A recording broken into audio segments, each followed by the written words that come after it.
सबको हरिओम। दादा भगवान, मीरा भगवान, ज्ञान मेरा शुक्राने, आप सबके भी शुक्राने और थैंक। ना सुना के छोड़ के चले गए। चलो न चलो तुम्हारी मर्जी।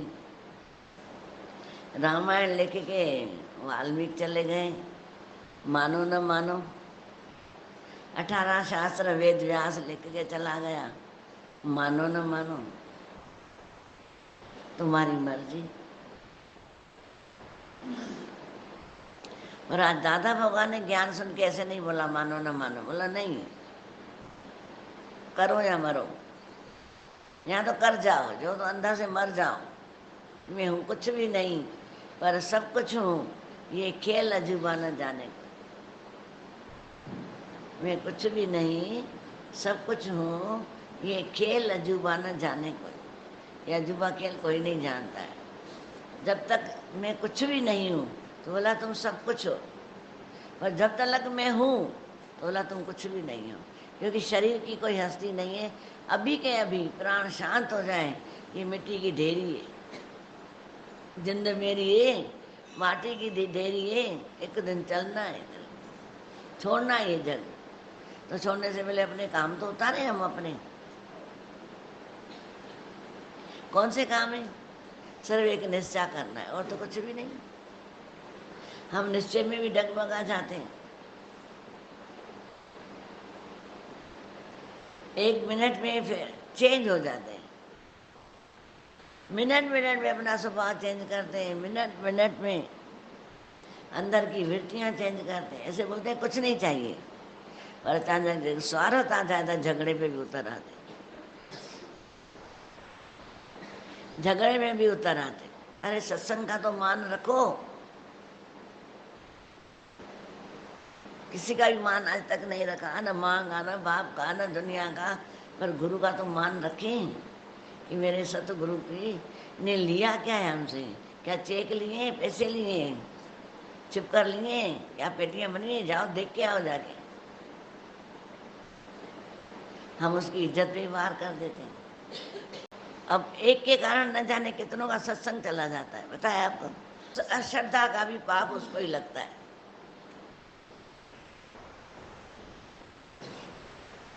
जो करना है घर में जाके निपटो, हमसे थोड़ी पूछ के तुम पैसे देते हो लेते हो। कभी पूछा है क्या हमसे मैं दूं न दूं? और 100 बार बोला है, अगर कोई नहीं दे रहा है ना, बोलो मैंने मंदिर में दान कर दिए। तो माथा रगड़ रगड़ के थक गए हो ना, सिर्फ इतना बोलो मैंने मंदिर में दान कर दिए, तुमको फल उतना ही मिलेगा। पर कोई छोड़ता नहीं है, अहंकार इतना। तो ज्ञान की क्या इज्जत रखी है हमने। तो मेरे को कल बात याद आ रही थी, जैसे एक आदमी ने नहीं बोला कि गुरुजी आप तो सबके घर जाते हो, मेरे घर नहीं आते हो, मेरे घर भी चलो फिरिए, मेरा घर चल के रहो। ठीक है बेटा, तू बोल रहा है तो मैं चल रहा हूँ। जब रहने आया, 15 दिन हुए, बोला गुरुजी मेरे को बिजनेस का संदेश आ गया है, मैं जा रहा हूँ, पर मेरी पत्नी आपको खाना दे देगी। ठीक है। पत्नी भी 2-3 दिन दिए, बोला मैं फंसी गया, लेके क्यों आया गुरु को। गुरुजी मेरे पियर से संदेश आ गया है, मैं जा रही है, मेरी नौकरानी आपको खाना दे के जाएगी। और नौकरानी बोले मैं फंसी गया, 2-4 दिन दिए, बोला गुरुजी ये जो सिक्का है ना, इसमें पड़ोसन खाना रख के जाएगी, आप खा लेना। अगले जमाने में सिक्के टांगते थे, ऐसी ये फ्रिज नहीं होती थी।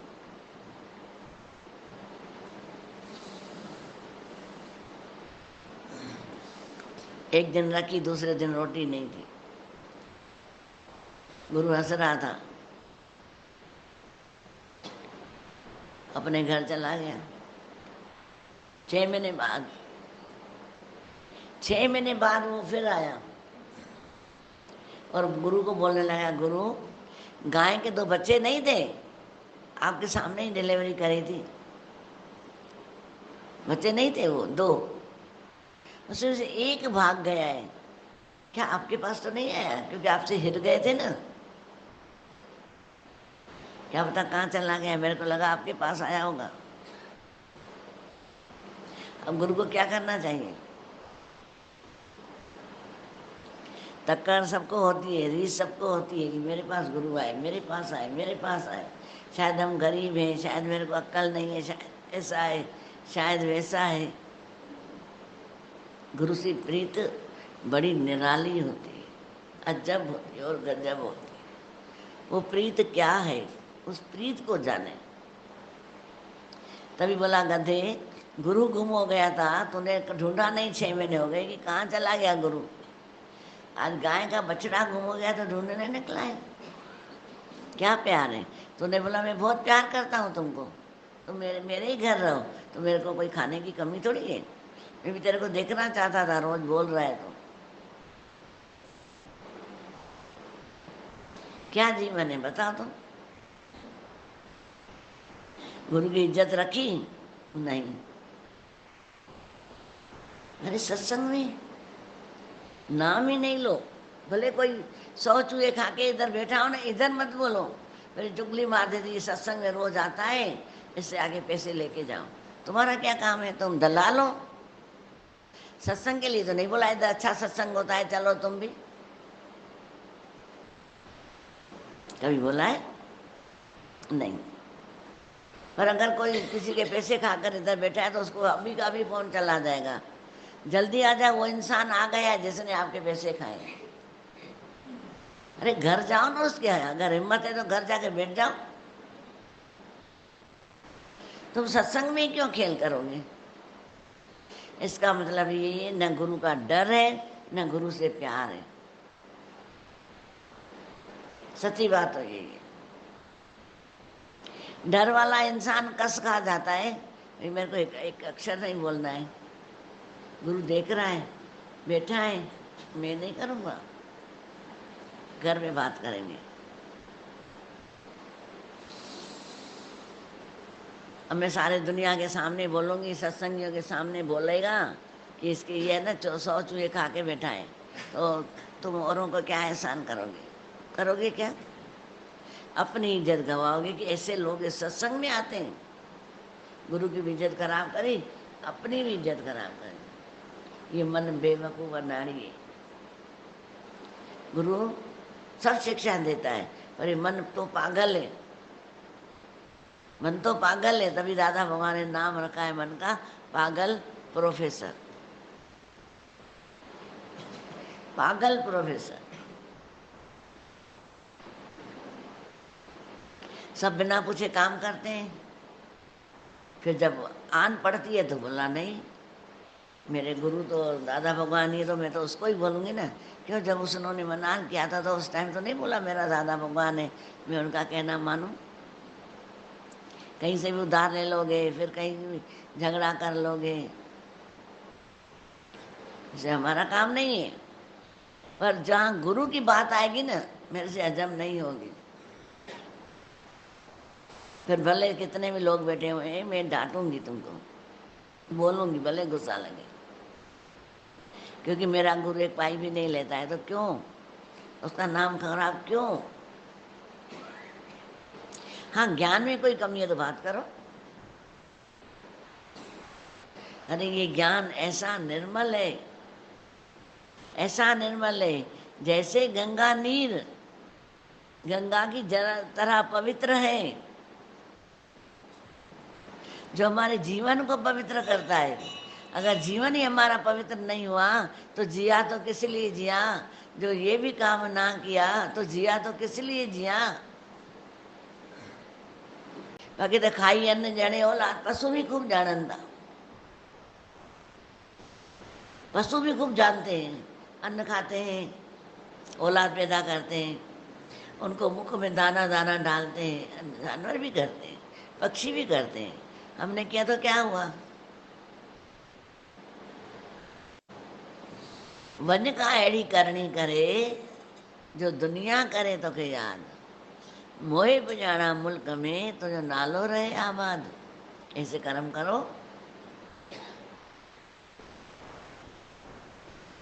अच्छे कर्म करके चलें, सांसों का तो किसी का भरोसा नहीं है, पर हमारे कर्म अच्छे होंगे तो हमारा जन्म सफल होगा। अगर इस जन्म में सफल होंगे तो अभी का अभी मुक्त बैठे।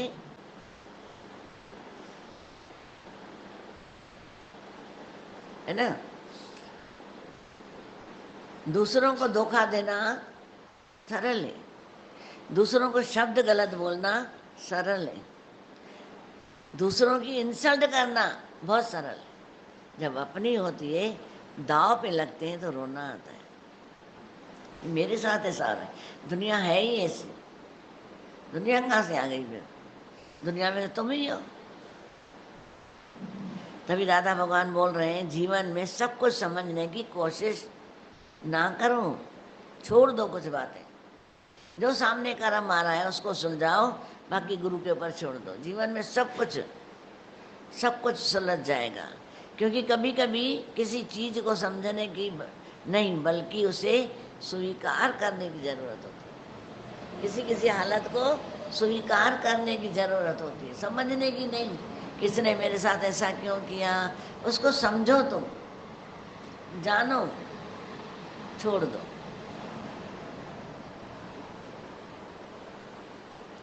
जो ऐसे करते हैं, जो ऐसे करते हैं वो ईश्वर को प्यारे हैं, प्रिय हैं। सच्चे दिल का अर्थ एक ऐसा दिल वाला जिसके दिल में केवल सच्चाई, सफाई हो, अपने और दूसरों के लिए ईश्वर से प्रार्थना हो। अगर कोई पैसा नहीं दे रहा है ना, अंदर में प्रार्थना करो। यहाँ तो बोलो मैंने मंदिर दिए, जहाँ बोलो भगवान उसको भी इतना दे कि वो मुझे दे सके, ये प्रार्थना करो।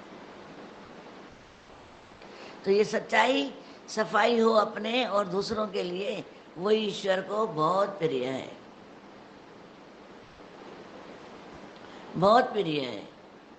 और दुनिया में ये तो है ही है, कोई बड़ी बात नहीं है। एक से हुआ हो तो बोलो सबसे होता है। जीवन की घड़ियां हम क्यों गंवाएं, क्यों गंवाएं? दुनिया तो हमारा मूल्यांकन करती है कि कौन सी क्वालिटी का है।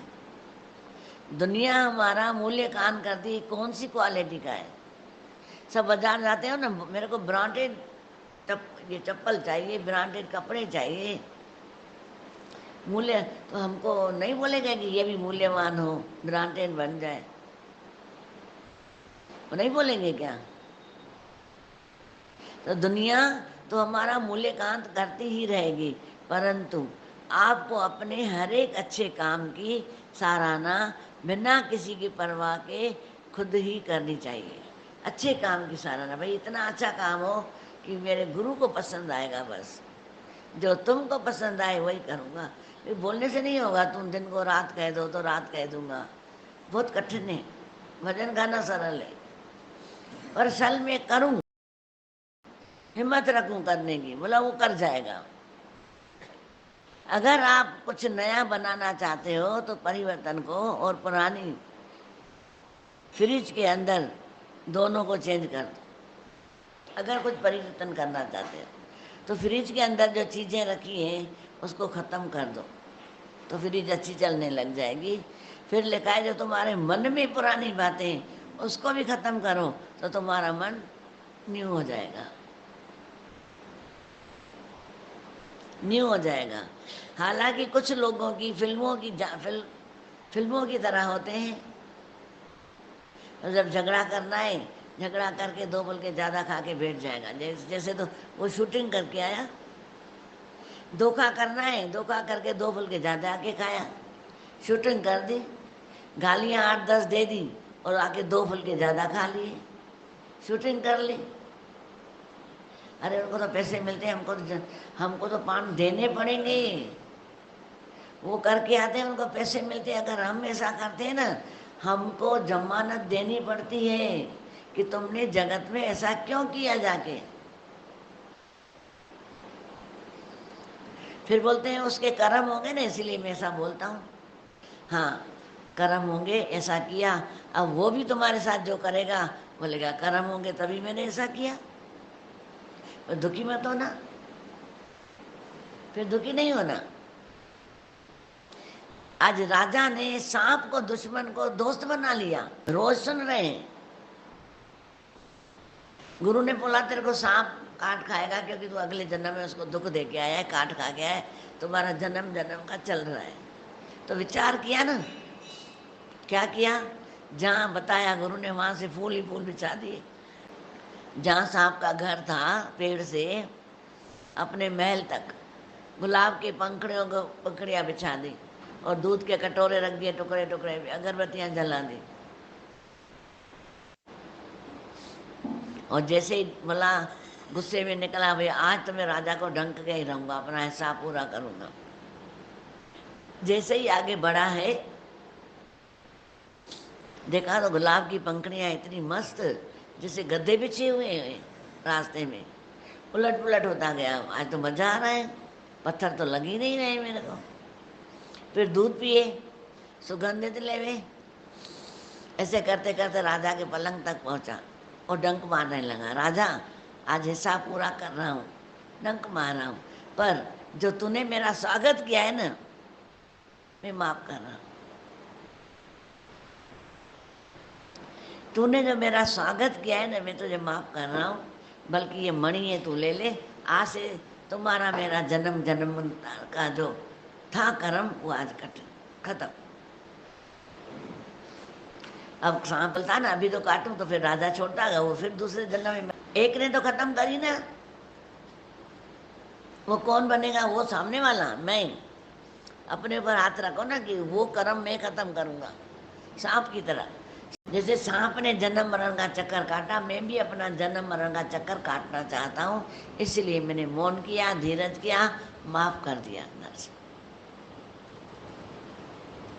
ये है जन्म जन्मांतर के कर्म ही खत्म। हम तो दादागिरी कर लेते हैं, घर घर में दादागिरी, रिश्तों में दादागिरी, सत्संग में दादागिरी। अरे काहे की दादागिरी? अभी अभी यहाँ सांसें गए तो इधर पड़ा रहेगा, कोई उठाने वाला नहीं होगा। आज मुर्दा बनता है तो 4 जने उठाने के लिए चाहिए, जिया रहा है तो 4 जनों को उठाएगा, 10 जनों की सेवा करेगा, घर कमाएगा, पर जब मरेगा तो उसके लिए भी कफन चाहिए, आगे लकड़ियों के लिए पैसे चाहिए, उठाने के लिए 4 लोग चाहिए। तो मोहताज हुआ कि नहीं हुआ? तो ऐसी करनी कर चले ना, ये जन्म न बारंबार मिले। माया तो बहुत मिल जाएगी, पर ऐसा गुरु कहाँ बार बार मिले? कहाँ मिलेगा बार बार, बताओ?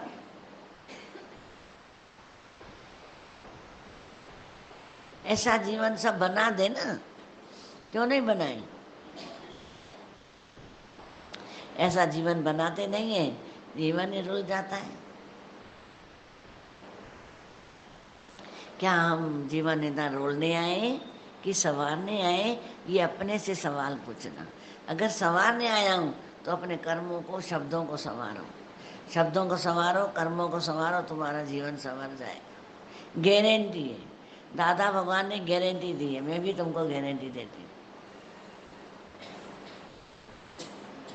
ये भीड़ का गुरु नहीं है। दादा भगवान ने बोला ये ज्ञान 2 जनों का है, अर्जुन और कृष्ण का। तो कभी भी सत्संग में आओ ना, बोलो एक दादा भगवान है, एक मैं हूँ, बीच में दुनिया खत्म है, सिर्फ हम 2 जने बैठे हैं सत्संग। तो ज्ञान देखो कैसे लग रहा है, कैसे देखो ज्ञान लग रहा है। एक दूसरे की सेवा नहीं कर पाते, सत्संगी की सेवा नहीं कर पाते, बताओ?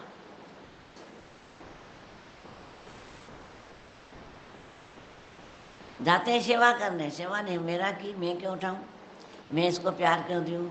अरे वो चढ़ नहीं पा रहा है, उसको हाथ दे के चढ़ा दो गाड़ी में। आज गुरु ने बोला जाओ निष्काम करके आओ, ढूंढने लग गए। एक बुढ़िया जा रही थी लाठी लेकर, उसको इधर से उठाकर उधर रख दिया। गुरु के पास गए, गुरु जी हम तो आज निष्काम करके आए। कौन सा निष्काम करके आए? बुढ़िया को सड़क पार करा के आए। क्या बुढ़िया को जरूरत थी? बोले जरूरत तो नहीं थी। तो बताओ तुम निष्काम किया कि पाप किया? विचार करना, क्या किया?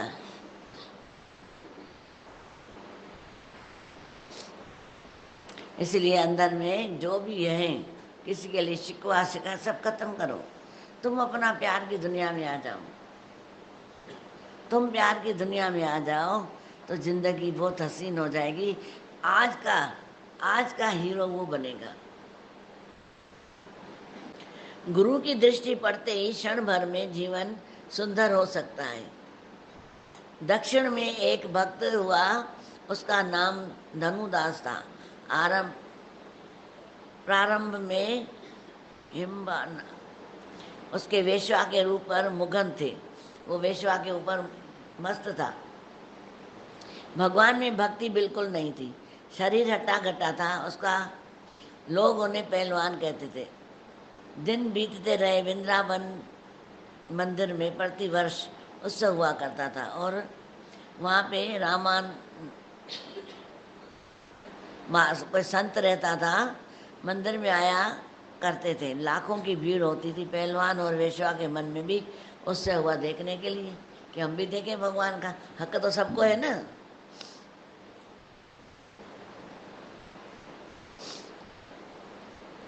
देखने की इच्छा हुई। कीर्तन में लोग मस्त थे। भगवान की सवारी सजाई गई थी। हमारी हजारों व्यक्ति आनंद से पागल होकर नाच रहे थे, पर पहलवान जी उस वेश्या के मुख की शोभा निहारने में मगन थे। तभी श्री गुरु जी की दृष्टि उन पर पड़ गई। भाग्य खुल गया। गुरु की दृष्टि जिस पे पड़ जाए बंदे से वो तो खुदा हो जाए। अब वेश्या और उसके ऊपर पड़ गई जो सारा दिन अपने उससे ही पूरे थे, काम वासना में। अब संत की नजर उन पर पड़ गई। संत बोले यह कौन है, इसको दया आ गई।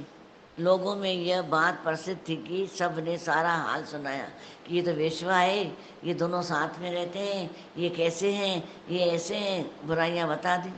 सतगुरु ने पूछा, भैया लाखों व्यक्ति भगवान के आनंद में डूब रहे हैं पर तुम्हारी दृष्टि भटक रही है, ऐसा क्यों? पहलवान ने बोला, महाराज जी मुझे सुंदरता प्रिय है, मुझे सिर्फ सुंदरता प्रिय है।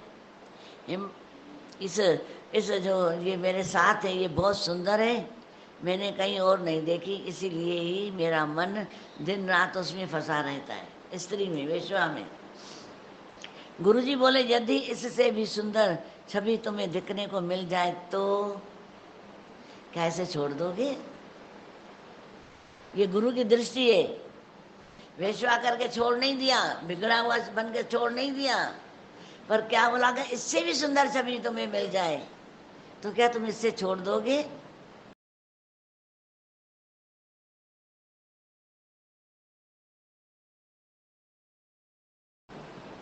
पहलवान बोला, महाराज जी इससे भी अधिक सुंदर कोई छवि है ही नहीं, यह मेरी समझ में नहीं आता कि इससे कौन अच्छी छवि होगी, किसकी होगी।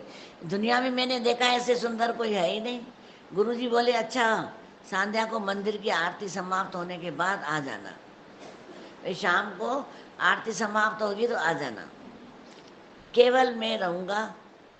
पहलवान जी की इच्छा कह कर चला गया। पहलवान जी बोले, जो इच्छा, अच्छा कहकर चले गए और संत जी मंदिर में गए और भगवान से प्रार्थना की, प्रभु आज एक अधम का उद्धार करो। अब देखना, अभी ऐसे बोला, ऐसे बदला लेना, ये वेश्या के साथ बना हुआ है। क्या बोल रहा है? हे प्रभु इसका अधम माना जीवन अच्छा करो, उद्धार करो इसका। एक बार के लिए उसे अपने त्रिभुवन मोहिनी रूप की एक झलकी सी दिखा देना, बस और कुछ मत करना। एक मोहिनी रूप लिया है ना भगवान ने, 2 बार मोहिनी रूप लिया है। एक तो जब अमृत पिलाए समुद्र से जो निकला है, और उससे पहले एक शंकर भगवान कामनावश हो गए थे, वहां पे मोहिनी रूप दिला के उधर से हटा दिया। 2 बार मोहिनी रूप लिया है और मोहिनी रूप का उसका पूरे भागवत में वर्णन किया हुआ है भगवान का, इतनी खूबसूरत। अब संत क्या बोल रहा है, भगवान उसको एक झलक मोहिनी रूप की दिखा देना, बस झांकी, हल्की सी झांकी तो दिखा दो। प्रभु अपने भक्त को कभी निराश नहीं करते हैं, अपने भक्तों का कहना मानते हैं। संध्या के समय जब पहलवान आया तब श्री गुरुजी पकड़कर भीतर ले गए और विग्रह की ओर दिखाकर बोले, देखो ऐसा सौंदर्य तुमने कहीं देखा है? ऐसा सौंदर्य रूप क्या तूने कभी देखा है? पहलवान ने दृष्टि डाली। एक क्षण के लिए जनसाधारण की दृष्टि में दिखने वाली मूर्ति न रही।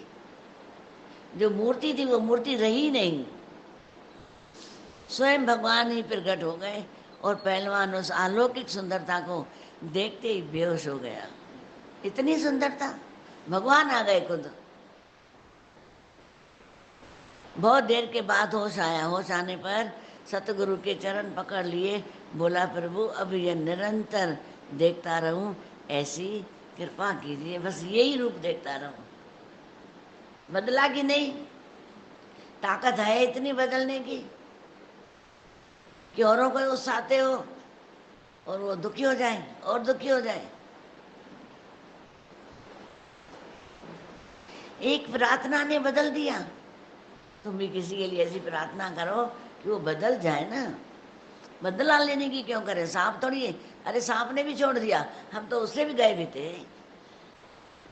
गुरु के चरण पकड़ लिए और बोला, प्रभु अब वह रूप निरंतर देखता रहूं, ऐसी कृपा मुझ पर कीजिए।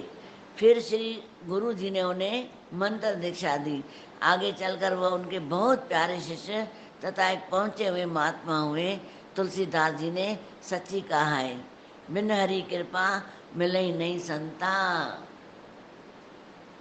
बिन हरि कृपा मिले नहीं संता।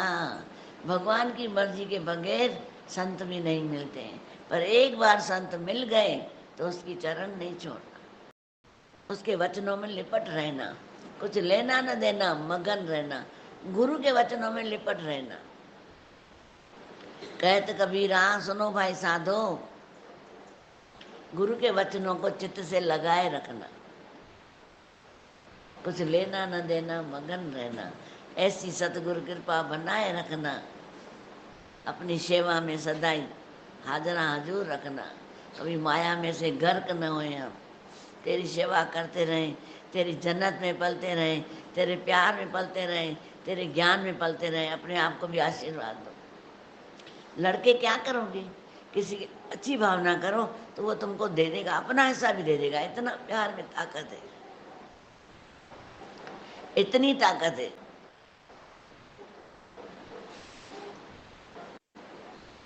जीवन क्या है? थोड़ा देखो जीवन को। जब एक बार अपने जीवन में नजर जाएगी ना, अंदर का तीजा नेत्र खुल जाएगा। तुम किसी जीवन में किसी तूफान से गुजर रहे होंगे तो आपकी सबसे बड़ी परीक्षा तब होती है जब तुम किसी तूफान से गुजर रहे होते हो, तो बड़ी परीक्षा तब होती है। तो आपकी सबसे बड़ी परीक्षा तब होती है जब ऐसे हालत में आप किसी और को दुआ या आशीर्वाद देने के लिए सक्षम होते हैं। पर तुम अगर किसी को दुआ दे सकते हो ना, तुम ताकतवर हो। किसी के लिए भला कर सकते हो तो तुम ताकतवर हो, क्योंकि दुआ देने से देवताओं का तुम्हारे अंदर आह्वान होगा। बद दुआ देने से तुम्हारे अंदर दैत्यों का आह्वान होगा। अनुभव करो और अपने कर्मों से परमात्मा को प्रत्यक्ष देखो। तेरे बिगड़े सारे काम बन जाएंगे, तेरे बिगड़े सारे काम बन जाएंगे। यही जीवन का सहारा है। तो आज अगर हमने जीवन का सहारा नहीं लिया तो कब लेंगे बताओ? सबको हरिओम।